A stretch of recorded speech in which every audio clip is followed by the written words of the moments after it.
19. febrúar. Í andlegu lífi eru mjög þýðingarmiklar lexíur sem allir þurfa að læra. Til dæmis það sem þarf að gera hljóðlega, með hógværð og án nokkurs hávaða eða láta.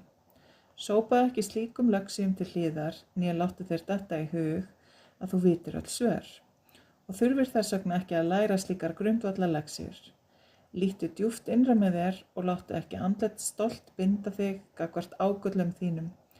Því ekki er hægt að nota þig til fullnustu þegar þú leyfir andlegu stolti að vera í veginum. Stolt getur hindrað þig að læra nýjar og afar nauðsynlegar lexíur og getur hamlað andlegum vexti þínum. Alltaf er eitthvað nýtt og dásamlegt til að læra og tileinka sér.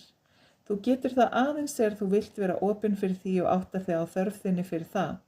Leitastu við að mæta þeirri þörf í sannri auðmýkt, einlægni og þakklæti. Þú hættir aldrei að læra í andlegu lífi.